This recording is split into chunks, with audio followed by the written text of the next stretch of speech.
下来。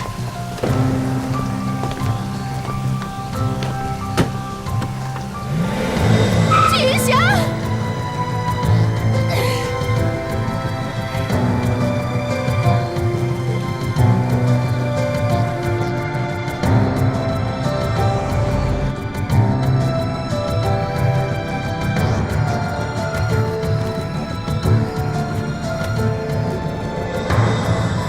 师傅，就是前面那辆车，你帮我追上他，快点，快点，快点儿！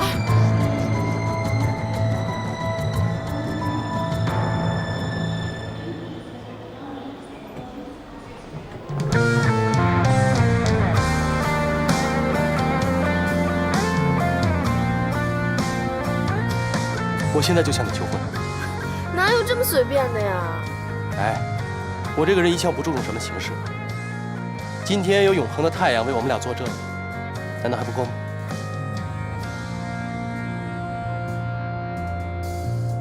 听一夜失恋歌曲，一句句歌词都是我的剧情，你只路过而已，却占据所有记忆。 余生的光阴，只为戒掉你。我努力强迫自己，不闻不听你新的消息。有关你的话题，我尽量逃避。我必须强迫自己，学着抽离爱过的真挚。 拥抱过的经历，全变成距离。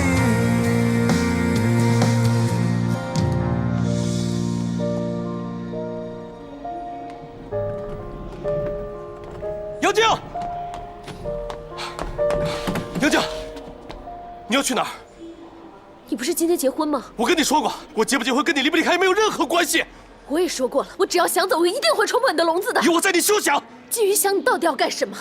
叶双城已经死了，创世纪也是你的了。不管是你的目的还是我的目的，我们都已经达到了，我们的关系已经结束了。难道我们之间只有这一层关系吗？不然呢？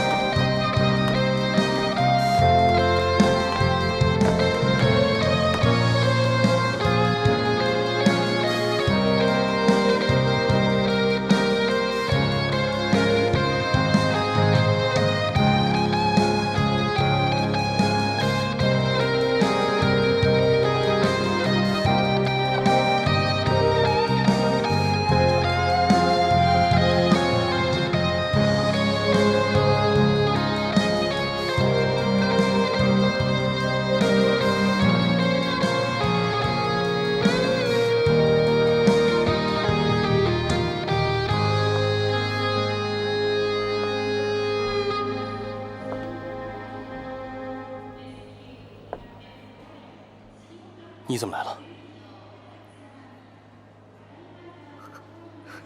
这就是你每次说有事情的原因。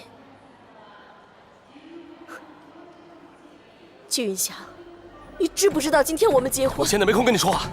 哎，我不许你离开我。季云霞，你太卑鄙了。我一向卑鄙，你知道。季云霞，我才是你的妻子。你现在还不是。 我们的婚礼已经开始了，你知不知道？我爸爸妈妈还有所有人还等着我们回去。我不会娶你的，她才是我爱的女人。从头到尾，我根本没爱过你。地球它转动着，有滴泪停下了，别还在原地站着。回过头，说什么？一瞬间都变了。当你从我眼中模糊了。季云翔，你给我记好了，我算不算了解？是本姑娘甩了你。爱和不爱都失去了什么？等你把快乐当作调和，我才把心酸变成心的。我们其实不会，只是比想象更加慷慨。要不到的幸福就别太快表态，怕辜负，怕等待，怕寂寞，怕忍耐。或许我们不够爱，我们谁都不会，只能怪自我保护太快。你的等待没等到你的期待，两个人都想站在对方的死角，一颗心不想交出来，这算不算被爱？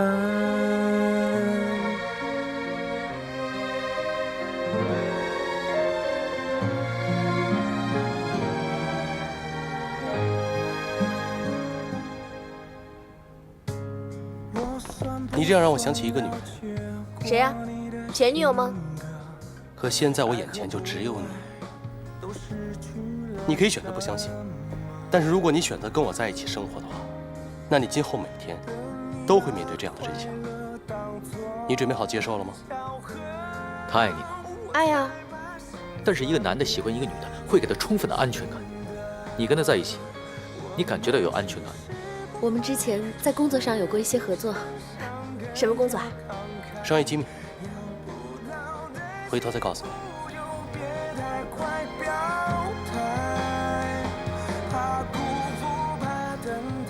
腿伤了，喷喷药很快就好了。但如果以后伤的是心呢？还有药可以喷吗？妈妈知道你对这份感情很认真。人家说，口说无凭，眼见为实。可是有时候眼睛看到的，可能也不是真的。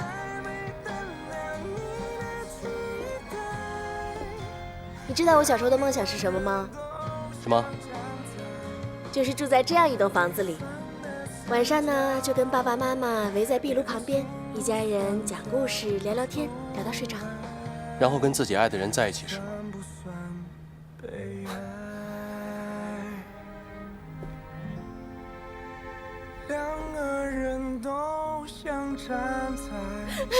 我不会娶你的，她才是我爱的女人。从头到尾，我根本没爱过你。这算不算被爱？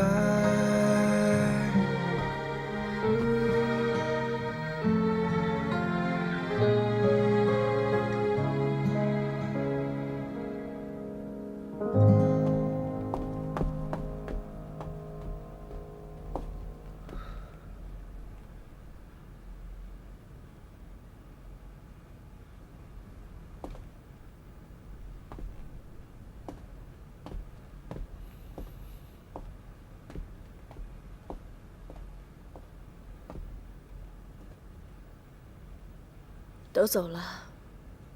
都走了。你是不是早就料到会像今天这样？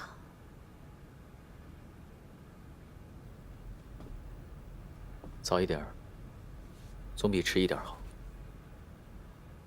丁红，算了，不要去想他了，他真的不适合你。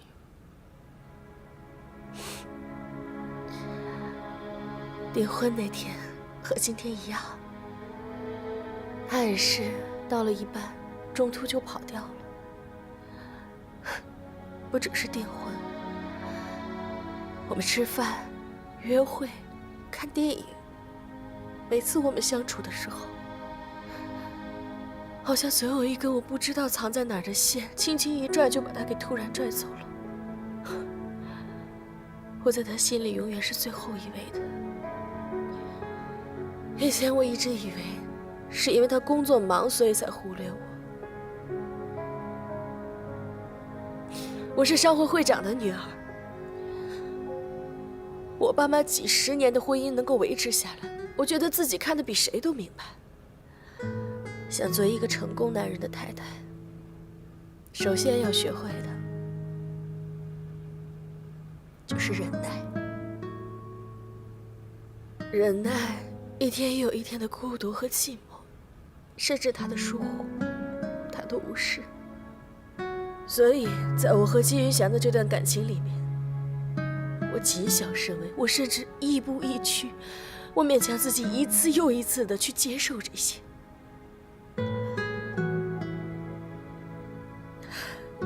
他现在用这种方式去宣告结束，我似乎应该恨他。可当我在机场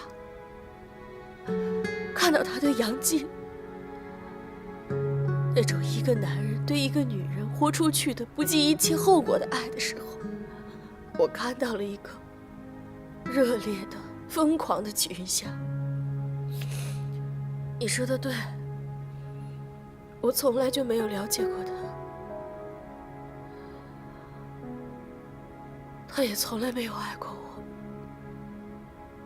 从来没有。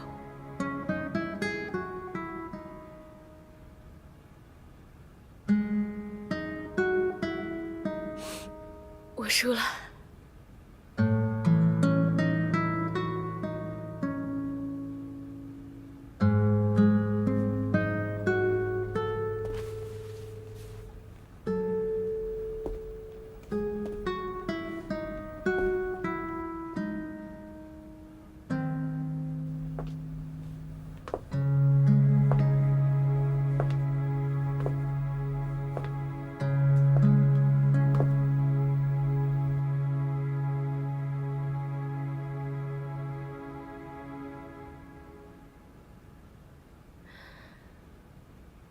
照片拍得不错。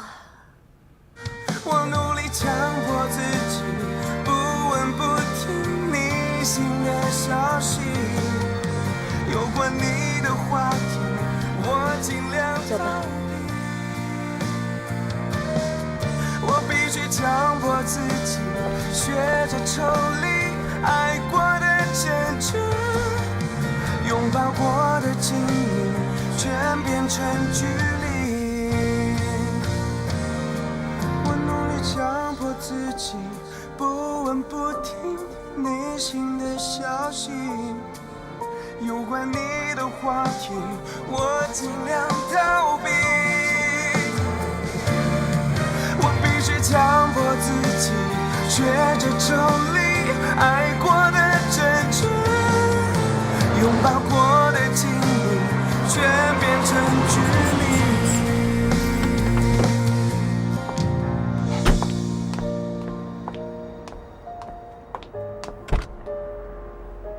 下车。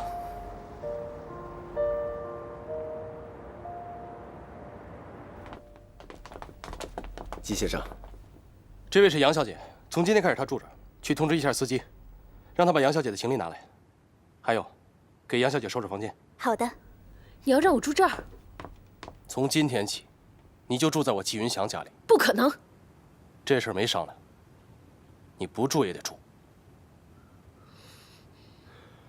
你不是没有家了吗？给你的公寓钥匙你也从来没有用过。就算你再跑机场100次，我也有办法把你追回来。不信你就试试。我就想不明白了，你给我的到底是家还是监狱？你来了，这里就是家。带杨小姐参观一下，一个地方都不能落。我出去一趟。好的，季先生。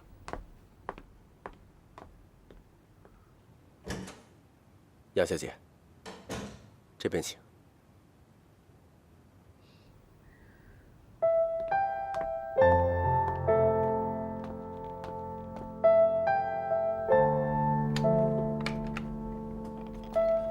杨小姐，请。这间呢是书房。季先生平日心情不好的时候啊，就到这儿来看书，并且呢，还会亲自打理这个房间的卫生。这里啊，我们下人是插不上手的。其实你不用每一间房间都给我介绍的，直接带我去我的房间就好了。哦，杨小姐，季先生的脾气您是知道的，他交代下来的事情，我们必须得照办。如果您哪个房间没找到的话，回头季先生问起来，我们不好交代呀。好。谢谢杨小姐。这个书房呢，平时季先生是不让任何人进来的，您是第一个。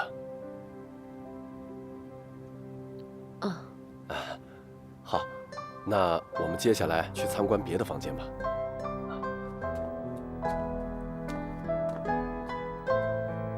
杨小姐，2楼情况呢，基本就是这样了。啊，这是2楼的一个起居室。那我们到上面去看吧。杨小姐，来。这间房呢，平时是没人住的。这些东西呢，都是从季先生和季老先生原来那个房子搬过来的。这季先生啊，从小就学习好，从来不让老爷太太操心。您看到了吗？这些奖杯、奖状啊，都是季先生得的。对了，这什么书法呀、画画、奥数啊，还有各种棋类，他从来都不落在别人后面。可以说，季先生是非常优秀的。只可惜，他性格有些自闭，从来就没看到他跟什么朋友来往过。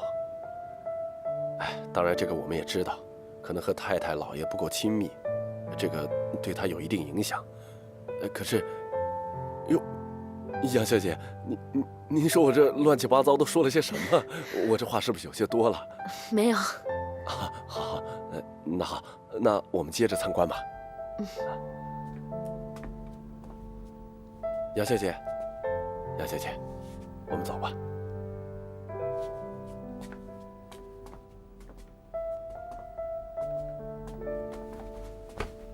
杨小姐，请。杨小姐，这就是你以后要住的房间，因为季先生通知的急，我们匆匆忙忙的也没有收拾好。没关系，我可以自己收拾的。杨小姐，这间房呢，朝向好，通风，又宽敞，住在这儿会比较舒服。还有，洗漱用品呢，我们已经给您放在卫生间了。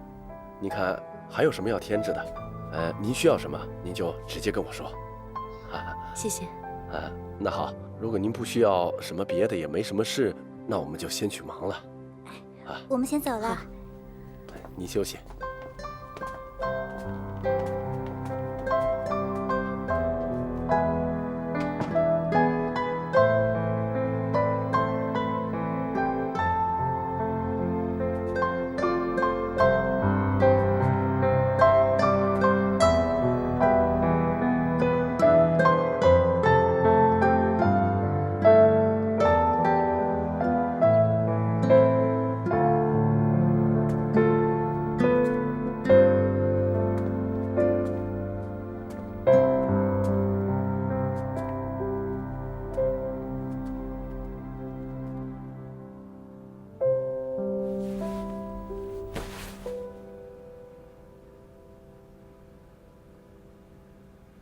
季云翔，你居然还敢出现在我面前！你到底有没有把我放在眼里？我跟你没什么好说的。叔叔，不用叫我叔叔。你从婚宴离开那一刻，跟我们家就没有任何关系了。我明白，所以我今天来，是特地向您道歉的。对不起。一句对不起就行了吗？私底下说什么都可以。我看你年轻有为，才让冰红跟你交往的。一直以来，你对待冰红和我们家彬彬有礼。但是为什么到了最后关头，你要在那么多的亲戚朋友面前，让我和冰红下不了台？我跟你有什么深仇大恨，要让我们这样难堪吗？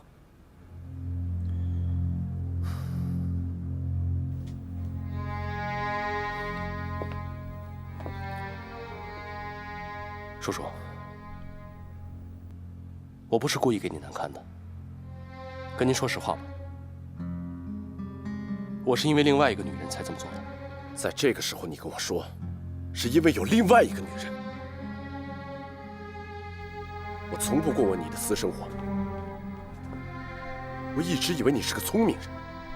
我很清楚，可我依然决定放弃这一切，为我爱的女人放弃这一切。我欠她的。那天在婚礼现场，如果我不去机场的话，她就会离开。那我这辈子都见不到她了。那我叫冰红怎么办？我跟你说，就算我没什么背景，身为一个父亲，我都会拼命来保护我女儿的。所以，我来的时候我已经想好了，不管你如何惩罚我，我都会接受。我真的很想认识这个女人，她怎么竟然可以让你连自己的事业跟未来都不要了？您是没见过她，如果您见到她的话，您就会明白我为什么会这么做。其实，如果我继续跟小红在一起的话，那很可能会给她造成更大的伤害。你这么说什么意思？当年我父亲也是因为选择了事业，才跟我母亲结合的。可是我父亲后来依然放不下他心里那个女人，久而久之，他就疏远了我的母亲。而我母亲也发现了他心里的那个秘密。在我童年记忆里面，只有我母亲和父亲的争吵。我母亲始终没有原谅我父亲，她一直郁郁寡欢，到最后含恨而死。我不想同样的事情也发生在小红身上。我相信您作为她的父亲，也不希望看到这一天吧。如果冰红是这样，我一定杀了你。您可以杀了我，如果您认为杀了我可以弥补小红的痛苦，让她重新开始生活，我愿意接受这一切。可是你有没有想过小红？您这么做，她真的会高兴吗？我认为最好的办法，就是让她早点认清我季云祥是一个混蛋，是个不值得一提的家伙。让她认为我是有目的的想利用她才接近她，这样的话，她才可以从痛苦中摆脱出来。你果然很会说话，不愧为商业奇才，将众鑫集团搞得有声有色的年轻董事长。但我作为一个父亲，我不会原谅你带给我女儿这么残忍的伤害。你要还算个男人，给我离开！韩叔叔，不要再说了，我不想再看到你。我警告你，离冰红远点，最好永远不要再出现。如果做不到，别怪我不客气。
怎么样？觉得这个房间还不错吧？这是你家，我有什么好评价的？我不是说过了吗？这以后也是你家。家没了就是没了，不管在哪儿，也只是个住处罢了。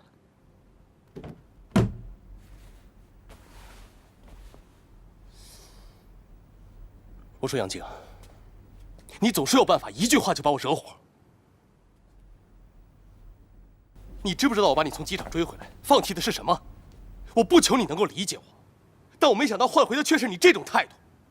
那你要什么态度啊？啊，我知道了，你要这个是吧？好啊，在这儿，还还是在这儿？来，给个态度啊！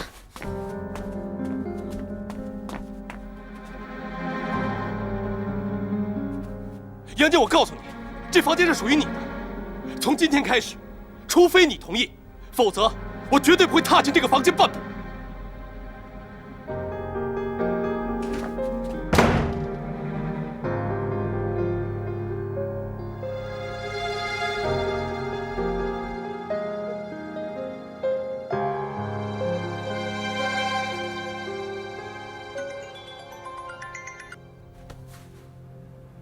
是我。好点没有？好点了。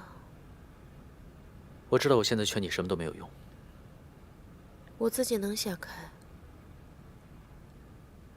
那就好。哦，对了，忘了跟你说了，季云祥那天想在机场留下的那个女人，是杨静。他想利用她来对付你，威胁杨静留下。杨静没有离开。没有。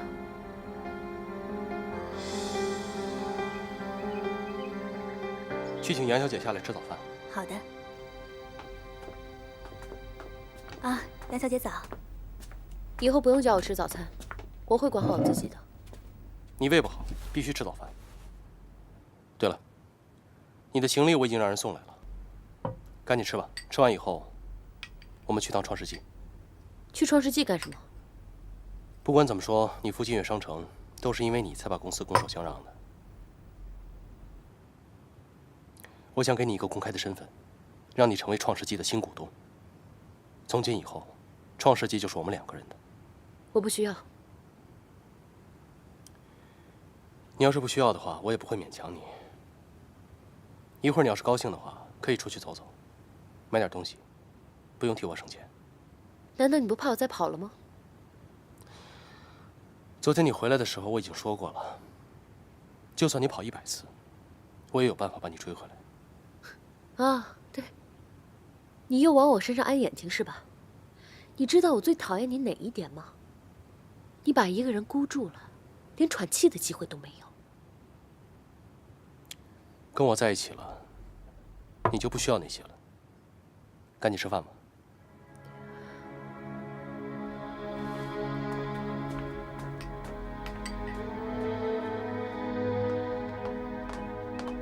哎，杨小姐，杨小姐，杨小姐，您想去哪儿？我可以让司机送您。不用了。哎，可是季先生吩咐过了，让我照顾好您。他让你照顾我，还是监视我？这个我真的不是这个意思，对不起啊。不用了，我就自己出去走走。哦。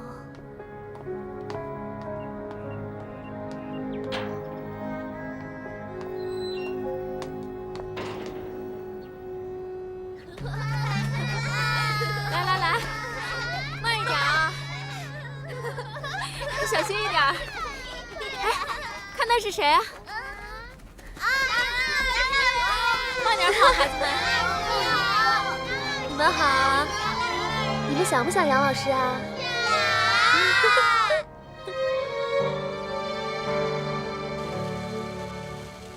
最近经济不景气，就连我们企业自身也受到了很大的影响。所以我提议，像这样的面子工程，应该尽快关闭。季董，这天使幼儿园可是叶董生前一手发展起来的。我说过了，这是面子工程。叶董生前的时候就爱面子，可对于企业的发展有什么意义吗？季董事长，你觉得什么有意义？天使幼儿园是慈善事业，你知道他每年要救助和收留多少儿童吗？我们这样一个集团，在力所能及的情况下，最起码的善心都没有吗？还有季董事长，你别忘了，现在你在创世纪不是重心。哎，叶总，注意你的口吻。我现在是创世纪的董事长，所以我要实现股东利益的最大化。但现在我要提醒你一句，你连自己都救不了，何况是救别人。既然有反对意见，那咱们就投票解决吧。季董事长，这个董事会都是由你控制的，投票还有必要吗？当然有必要，董事会有董事会的规矩，我们要讲究民主，是吧？好，现在我们投票，反对我的，请举手。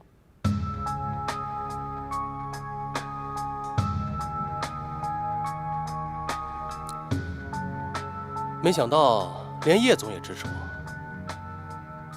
那这事儿就是全票通过了。鼓掌！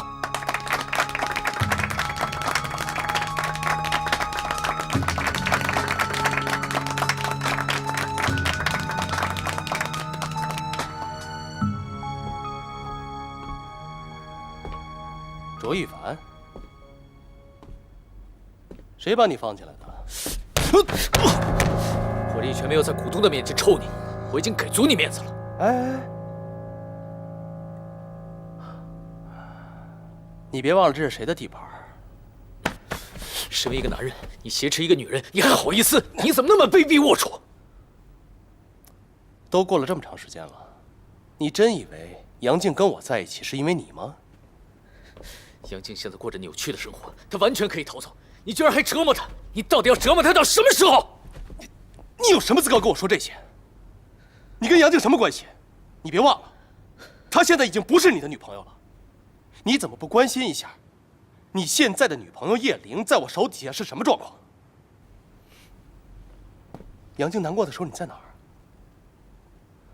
如果我没记错的话，你那会儿跟叶大小姐，应该正是爱得死去活来的吧？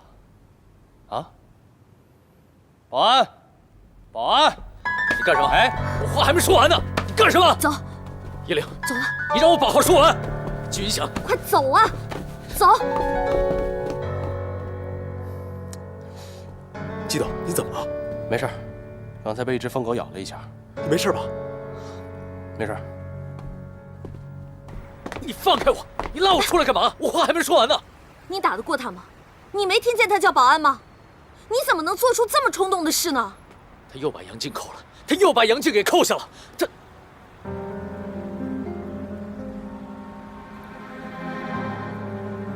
对不起，我知道你现在不想听到这个名字。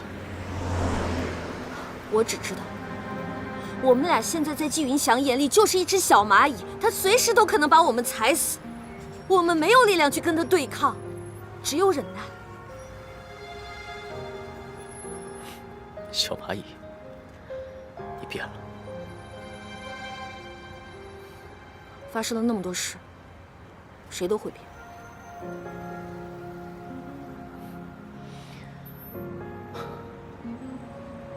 这次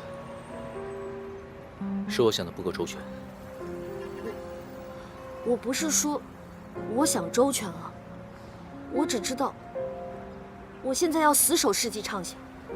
如果世纪畅想没了，我不知道该怎么跟我爸交代。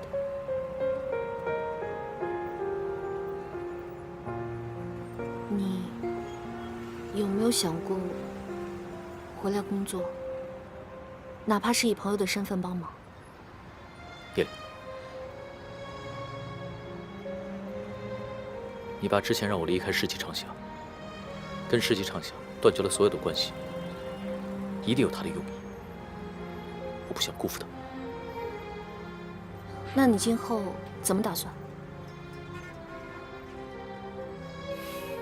我想开一家公司，白手起家自己来。我觉得，与其寄人篱下，还不如自己主动出击，主动创业。或者你也可以，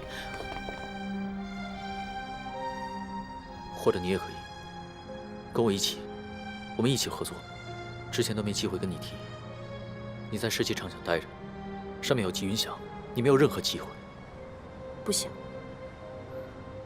我说过，创世纪在，我在。我现在唯一能做的，就是守住世纪畅想，还有我手里那10%的股份。其他的，我什么都做不了，也没有办法。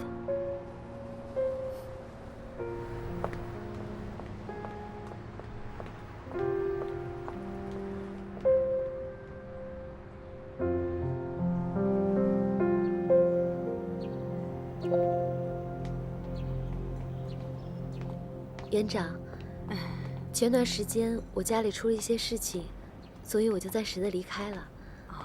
现在这些事情都已经解决了，不知道我还能不能回来上班啊？我恨不得啊，天天打电话催你回来呢。你可是我们幼儿园最好的老师啊。你不在的这段时间呢，都乱了套了。就拿乐乐来说吧，你不在呀，他谁的话都不听，谁都不愿意接近，就连他衣服，谁想碰他一下都不行，头疼死了。这下你回来就好了，你看看，你看看，成天啊就把他自己裹得像个小粽子似的，裹在衣服里头。园长，杨老师好。怎么了？刚才集团总公司打电话来了，是董事会的决议，要停办幼儿园。这，园长，我们现在该怎么办才好？你先回去吧，我再了解一下啊。好，别着急。好。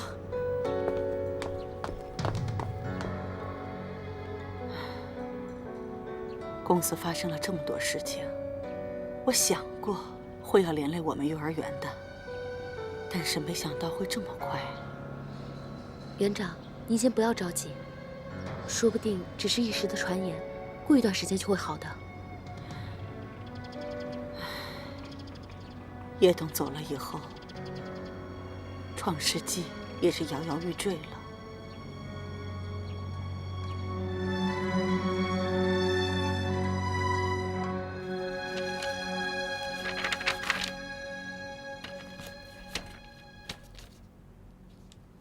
凡凡，你希望我们帮你做这个案子？一凡哥，其实我们现在在公司也挺为难的。你说我还在跑销售，在广告提案上，还真帮不上什么忙。看仔细了吗？这是我自己的公司，我要做我自己的案子。自己的公司？什么公司啊？广告公司，当然是从我们的老本行广告开始做起。我已经反复的想了几个晚上，现在创世纪完全落入季云祥的手里，我必须要做点什么，否则就是等死，坐以待毙。所以我已经把银行里所有的积蓄都拿出来，再加上银行贷款，成立了这家公司。现在我已经开启了24小时的招人模式，外加我现在自己手上的品牌、客户、人脉，我要以我自己公司的名义，跟他们进行深入的合作。别的我们就不多说了，反正我和方宁一定会坚定不移地支持你。没了。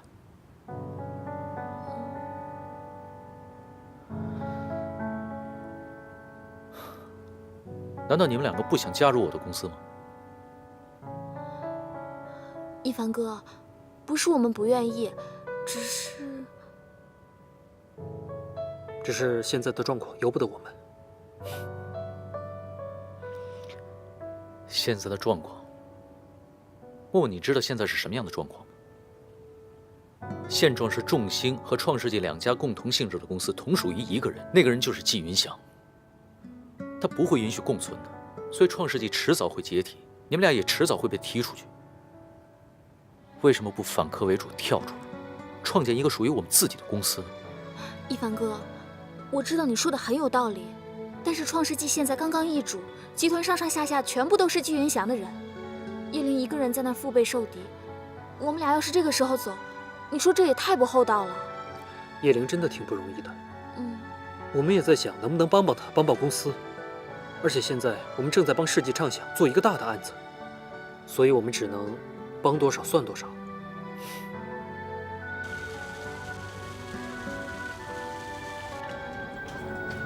赶紧把天使幼儿园关闭，把事情处理了。好。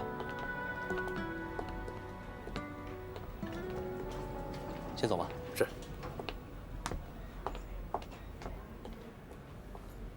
你这会儿来，不会是想接我下班吧？停办天使幼儿园的决定是不是你做的？原来是为了这件事儿啊！我还真以为你是来接我下班的呢。为什么？因为那是叶双城开的。现在我是创世纪的主人，只要我看着不顺眼的，我都可以关了他。你可不可以把他留下？为什么？因为我想留住我最后那一点点良知。我喜欢那儿，我喜欢那些孩子们。我觉得我在那里是活着的，我不是一个废人，我有事情可以做。这个理由足够吗？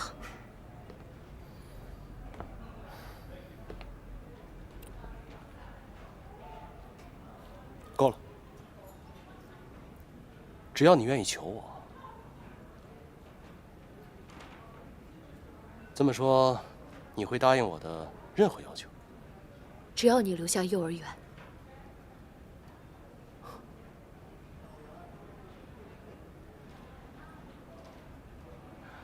好，我答应你。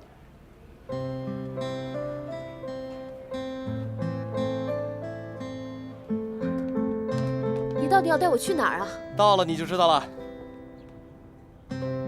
哎，你从来没有来过这种地方吧？啊？我很小的时候就跟着我妈住过这种地方。倒是像你这样的公子哥，我没有想到你居然会知道像这样的地方。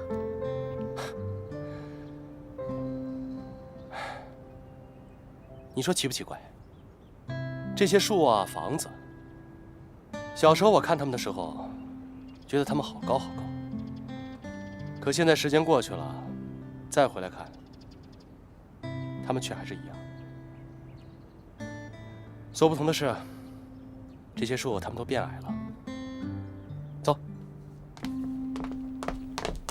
你是不是应该告诉我，你到底要带我去哪儿啊？等到了你就知道了。来。马上到了，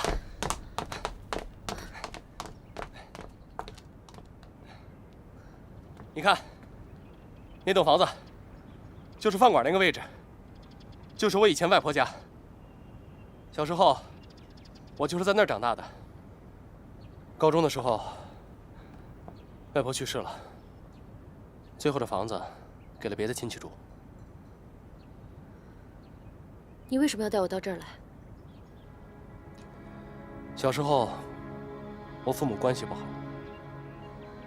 我妈就带我回乡下外婆家，把我一个人放在这儿。这事儿没人知道。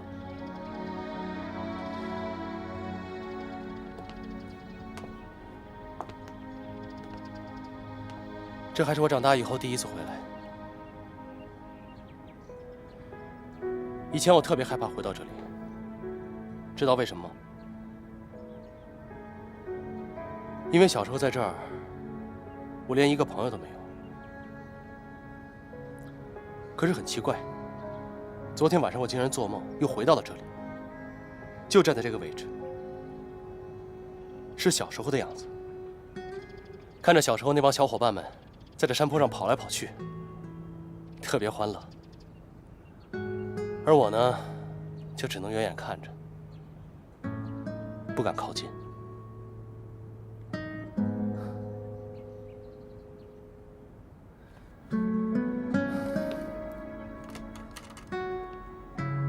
你要做的，就是陪我玩弹球。我不太明白。你不需要明白，只要陪我打就行。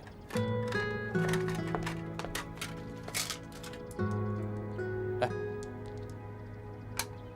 小时候我是这村子里的怪人，我也不知道为什么，就是没有一个小朋友愿意陪我玩。可眼下呢？我现在是众星集团和创世纪的董事长，手下有好几万员工。哪个人见了我不是卑躬屈膝、阿谀奉承啊？可是到头来呢，我还是一个人，没有人愿意跟我交朋友，也没有人愿意靠近我、了解我。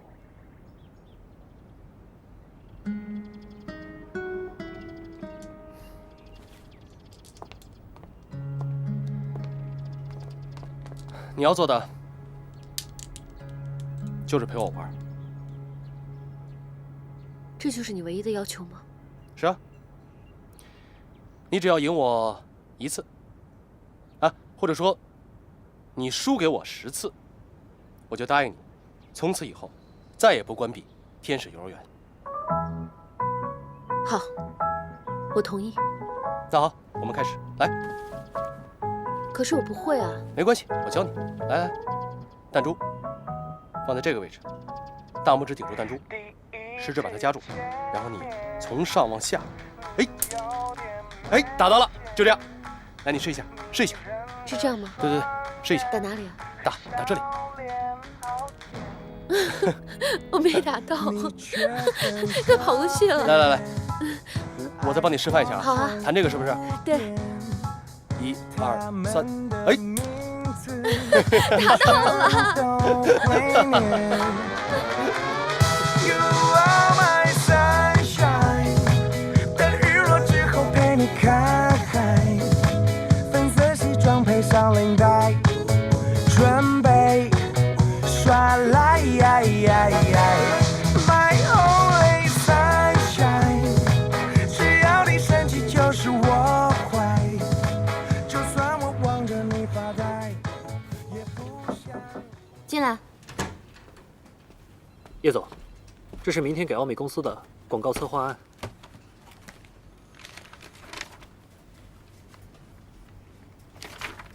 不错呀，每个要点都表述得非常好，越来越有经验了，刮目相看。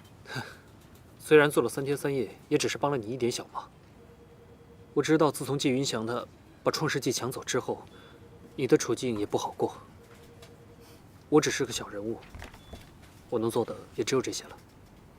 其实现在我也不想回到集团那边，那儿的所有人好像都针对我，不像这边，有你们这些和我一起成长的员工，看到你们，我就会觉得很有希望。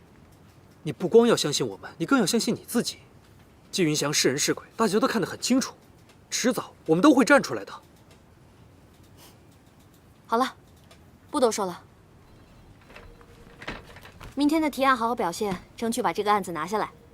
放心，我一定会拿到手。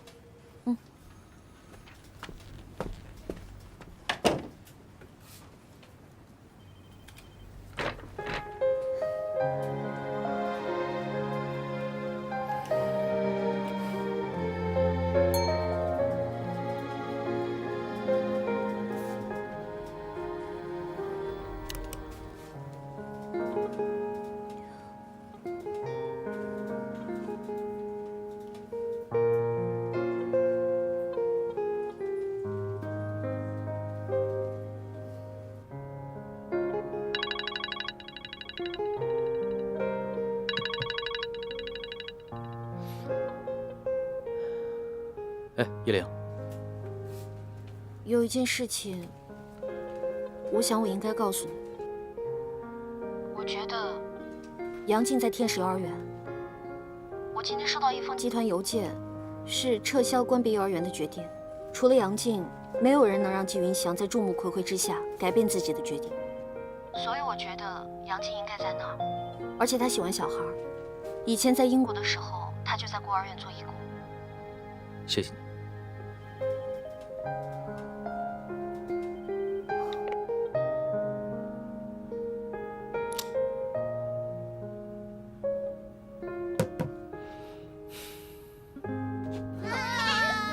你们都跑到哪去了？我在这儿呢，杨老师。在哪儿啊？找不到。对不起啊。再见，杨老师再见，要小心点哦。拜拜。再见，再见。快点。大学毕业以后，我就没见你笑得这么灿烂过。要不然，你以为我过的是什么样的日子啊？惨兮兮的，苦大仇深吗？日子嘛，还是要往下过的。对，我还真想知道你现在过得怎么样。你是想问季云翔吧？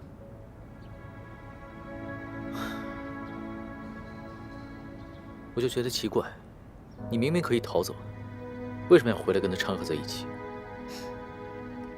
你放心，不全都是因为你。我知道。我说真的，真的不全都是因为你。我承认，当初他拿你来威胁我的时候，我的确决定妥协。但是后来，我静静地想了想，不仅仅是为了这么一个简单的原因。你说他拿你来威胁我，说白了，他能拿我怎么样？所以呢，你就不用自责了。没想到你会这么说。其实我也没有想到，我那天跑去了机场，他去机场把我追回来，让我留下。他为了我逃离了他的婚礼。其实我心里挺明白的，他是真的很爱我。那你爱他吗？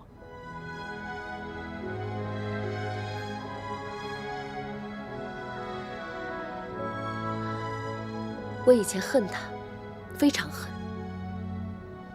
可是慢慢的，我发现，他其实也挺可怜的，竟然让我变得不像以前那么恨他了。也许，这可能也是我留下来的原因吧。我很欣慰，在这个城市里能有一个人这么爱我，所以你不用替我担心，谢谢。你别忘了，他对你造成的伤害，我给你一笔一笔的全都记着。这都是以前的事情了。对啊，以前的事情。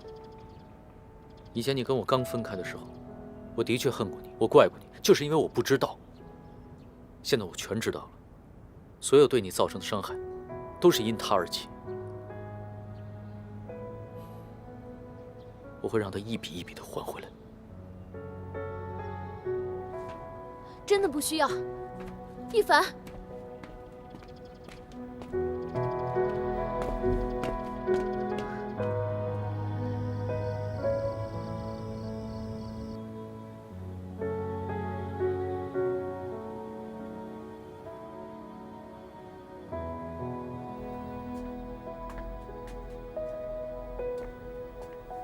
我可以进来吗？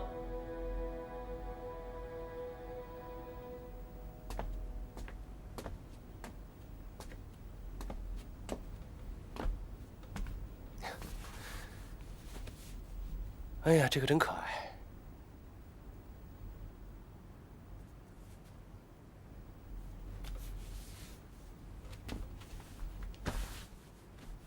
捏这些干什么？这是明天要带去幼儿园送给小朋友的。这事儿可以让别人做啊。这是我愿意做的事情。我现在只关心幼儿园还有小朋友。就没有别的了吗？没有。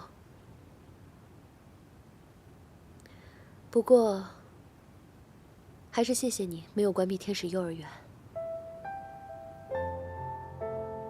不用，那是你应得的。这是你用代价换回来的吗？去睡吧，总是晚睡对身体不好。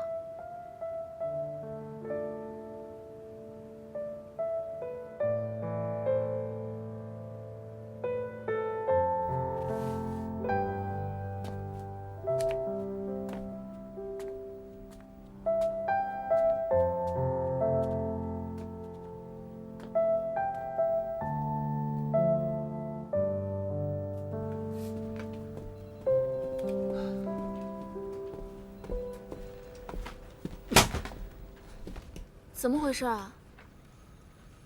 我们被坑了，案子没通过？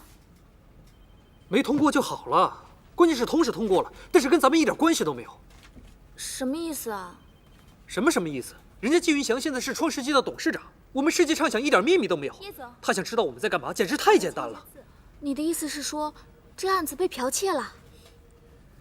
开会的时候，东森在我之前拿出一份一模一样的提案，然后告诉别人说这是我们组的劳动结晶。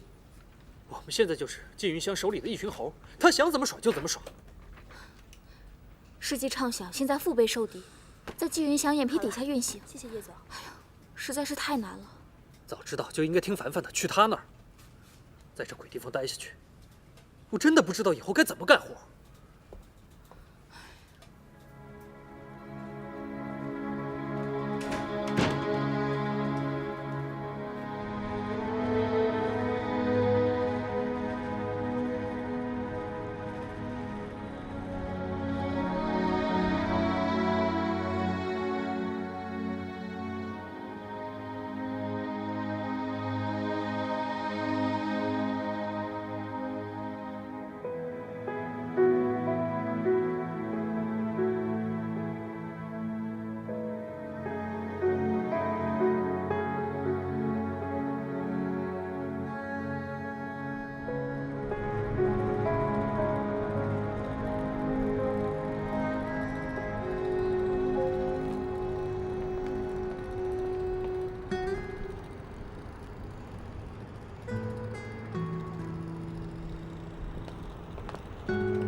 叶总，你找我们？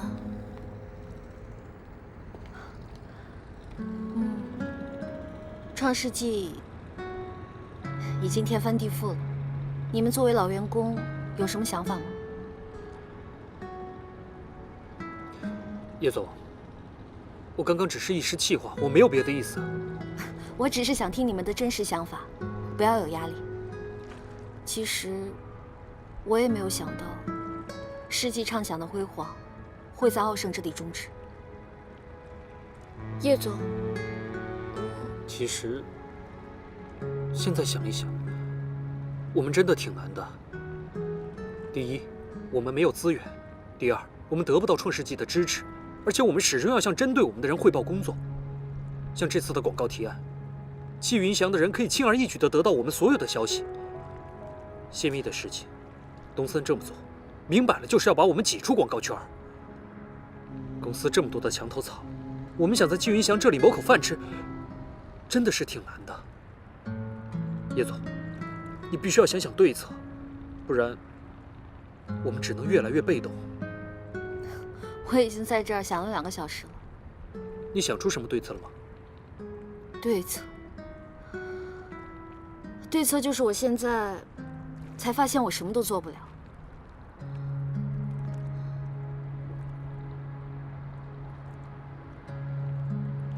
卓一凡找过你们是吗？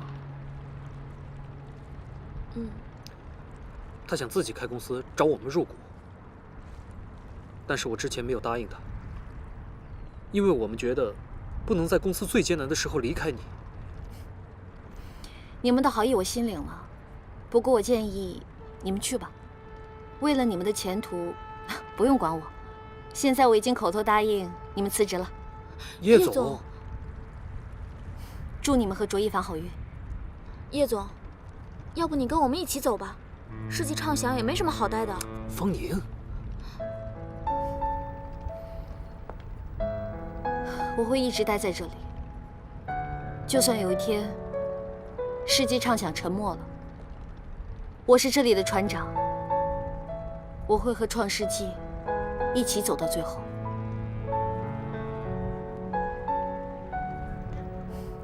你们过去了，好好帮一凡。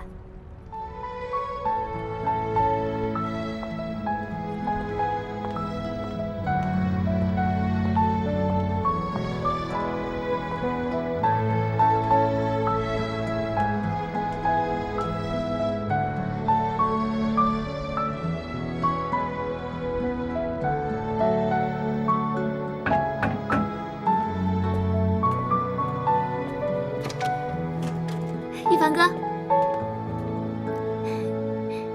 我们现在入伙还来得及吗？进来吧。凡凡现在是不一样了啊，家里头不像猪窝了。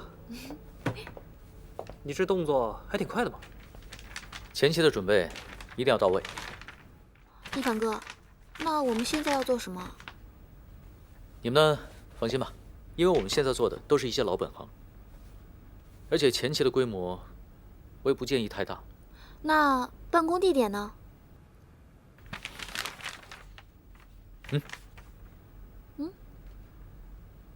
你不是在开玩笑吧？这你就不懂了吧？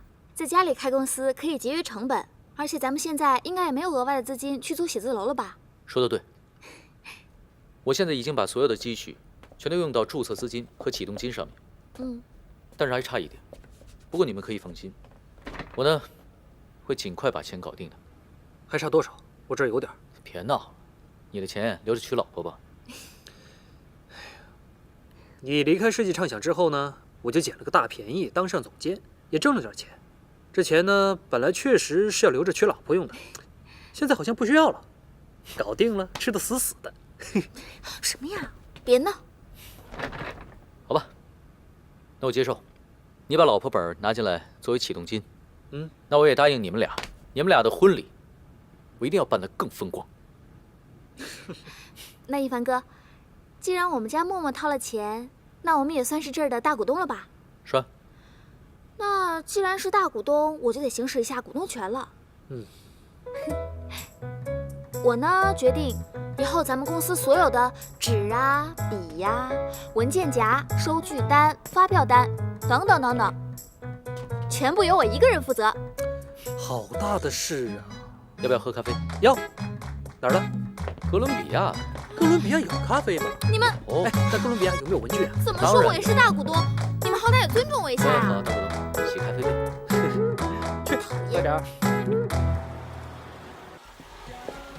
马总，我觉得这个整体换了之后呢，格局我觉得明显就不一样了。嘿，真是多亏了你帮我做的这个策划案呐！啊，我跟你说，我最欣赏你的就是想象力。坐。但我现在发现，光有想象力是不够的，如果没有钱的话，有再多的想法，你都是零啊。哎，这可不太像是你说出来的话。我记得你以前最爱说的一句话：“想象力是一切财富的根源。”我印象非常深刻。马总，那个时候我太年轻，年轻气盛，不懂事。哎，你可千万别这么说。我跟你说，你呀，跟我真的挺像，都属于那种闷头拉车不看道的走。马总，这次的事情，就像我电话里说的，真的是挺难办的，所以我才亲自过来。哎，你跟我千万别客气，因为我相信你，所以我才叫你过来。我告诉你啊，这次的案子我把它交给你啊，这是我个人的意愿啊，我就是想帮你渡过难关。谢谢马总，我一定会尽全力完成这个任务。好，是这样的，这次这个项目是一个高级水疗度假村，是由台湾老板在大陆投资的。这个老板会生活，讲情调，在酬劳方面啊也很大方。哎，你现在的情况我也清楚，所以怎么实施，怎么运作，你呀交给我。你只要把这个案子做好了，我保证咱们一定双赢。这份资料好好看看，3天时间，希望你能做出一个完整的策划案，有问题吗？没问题，交给我吧。这个事儿啊，可千万别跟任何人讲，这可是你个人私下里结的。这个是定金5万，马总，你把这些钱收下，你的那些麻烦就能解决了。马总，你听我说，这钱我收不了。哎，小卓，我们都是按规矩来的。马总，